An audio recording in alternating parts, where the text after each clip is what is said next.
Hello tout le monde, j'espère que vous allez bien. C'est Anne-Marie, une vidéo en direct pour vous faire un partage sur une situation que j'ai vécue hier avec une personne, un homme, un papa, manager d'une équipe que j'accompagne et qui me faisait une remarque suivante, c'est concernant la relation qu'il a avec ses deux adolescents de 18 ans et de 16 ans, ou 17 et 15 ans et demi. Et donc, c'est un papa qui est séparé depuis 10 ans, je crois, et qui voit ses enfants assez régulièrement. Mais depuis un an, il n'a aucune nouvelle de ses enfants. Ses enfants ne lui donnent pas de nouvelles. Lui, il est découragé. Et donc, il a souhaité m'en parler hier de cette situation et il m'a dit la phrase suivante. De toute façon, si mon fils revient vers moi, je ne le reverrai pas et je ne compte pas le revoir. Et évidemment, moi, j'ai observé quel était son non-verbal, en fait, hein, c'est-à-dire qu'est-ce qu'il communiquait en termes émotionnels. Parce que c'est quand même la première chose que je regarde. Et donc là, nous allons sur le terrain de l'émotion et je lui demande qu'est-ce qu'il ressent. Et il me dit, je ressens beaucoup de déception, beaucoup de voilà, découragement et déception. Et j'ai envie de vous dire que la déception, ça fait partie de la colère, en fait. C'est la même émotion, c'est juste une émotion secondaire, c'est-à-dire qu'il y a la colère.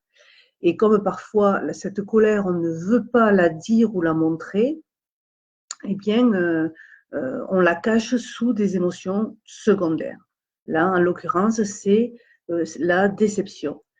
Donc, sauf que ce papa, quand il m'a dit la phrase suivante, si mon fils revient vers moi, je ne le reverrai pas, à ce moment-là, ce n'était plus la déception. Ce n'était plus le papa déçu qui me parlait d'une situation compliquée et de souffrance pour lui. Non, c'était le papa en colère. Vous voyez, il avait des yeux qui étaient en colère.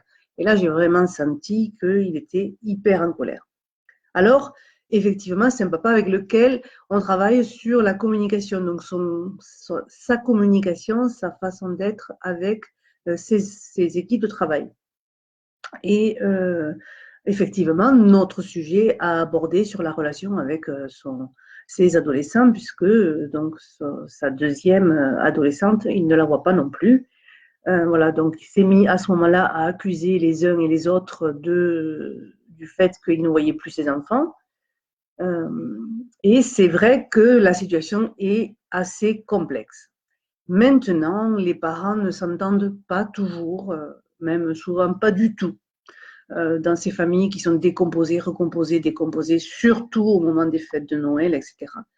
Et c'est important là de dissocier la relation parentale de la relation avec les enfants. Je sais que beaucoup veulent le faire, mais malgré tout, la relation avec l'ex, le papa ou la maman, si elle n'est pas sereine, et souvent elle ne l'est pas, ben ça vient colorer les relations avec les enfants. Donc on se met à dire, si mon fils ne veut pas me voir, et c'était le cas de ce parent, si mon fils ne veut pas me voir, c'est à cause de sa mère qui lui refuse les messages, en fait, qui est en train de me pourrir. Voilà, c'est ce qu'il disait.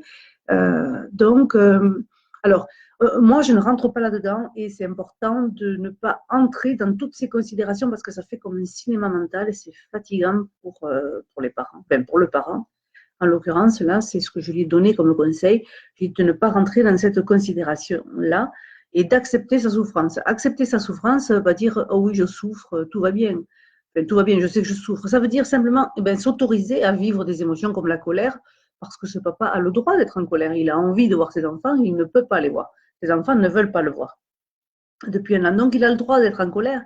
Et là, je l'ai invité à, comment dirais-je, je l'ai invité à manifester sa colère de manière symbolique, bien entendu. Hein. Il n'est nullement question de passage à l'acte, mais de pouvoir exprimer sa colère sur un carnet, sur un bout de papier, d'aller hurler dans la forêt, etc. Mais de s'autoriser à être en colère parce que c'est quelque chose de normal d'être en colère. Ensuite, de pouvoir exprimer, j'ai mon petit papier pour être sûr de rien oublier. Ensuite, c'est de pouvoir exprimer à ces adolescents ce qu'ils vivent. Alors souvent, c'est très difficile parce qu'on a déjà du mal à identifier les émotions. Alors ensuite, à devoir les exprimer à quelqu'un, d'autant plus à nos enfants, parce que les parents veulent être forts, entre guillemets, ils doivent montrer l'exemple aux enfants, donc ne pas montrer d'émotions. Faux. C'est là qu'on se trompe. C'est-à-dire qu'en fait, ce papa, je l'ai invité à écrire une lettre à son fils et à sa fille pour justement leur exprimer son vécu, qu'est-ce qu'il vit lui en tant que papa et dans cette situation, pour que ses enfants reçoivent une lettre de lui, parce que les messages, les textos, les WhatsApp, etc., ce sont des messages courts, rapides. Il y a des tonnes d'incompréhension derrière ces messages et d'interprétation. Et souvent, la manière dont on envoie un message n'est pas du tout la manière dont ce message est reçu. Donc, si on envoie un message à son enfant et que lui, il va l'interpréter d'une certaine façon, c'est certainement pas ce qu'on a voulu lui envoyer comme message. Par contre, une lettre manuscrite, c'est ce que je recommande de faire dans la lettre manuscrite, c'est d'exprimer son vécu. Et ensuite, c'est de proposer une rencontre. De proposer une rencontre à ses enfants pour justement clarifier. Alors, ça peut être une rencontre sportive, une rencontre suite à un film au cinéma, un petit voyage si vous pouvez, vous allez voir une expo, vous partagez d'abord un moment ensemble, c'est-à-dire que vous connectez en premier avec lui ou elle, ou eux, et ensuite vous vous exprimez ensuite oralement dans votre vécu et dans votre demande aussi. Je remarque souvent que les adultes attendent que les adolescents viennent vers eux. Ils me disent souvent, c'est à lui à venir vers moi, j'ai assez fait. Ou c'est à elle à venir vers moi, j'ai assez fait. J'entends des parents qui sont aussi parfois des grands-parents et qui me disent la même chose.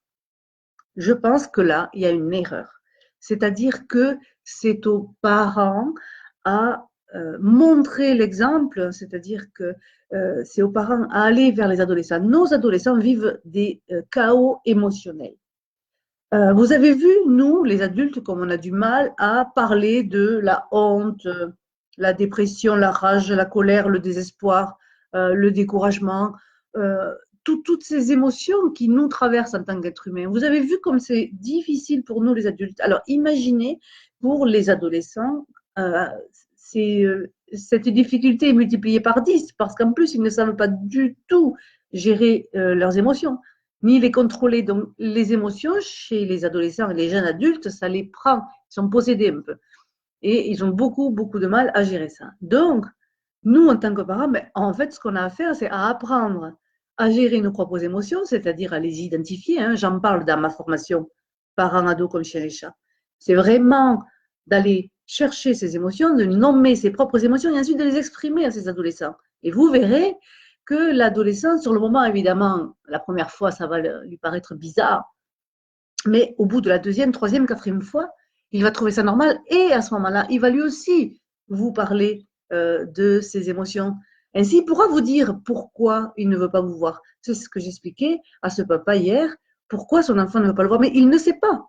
Parce que comme il y a de la tension entre eux et qu'il ne comprend pas, étant donné que les choses ne sont pas dites, elles sont latentes, sous-jacentes, elles sont cachées en fait, eh bien il ne sait pas pourquoi son fils et sa fille ne veulent pas le voir.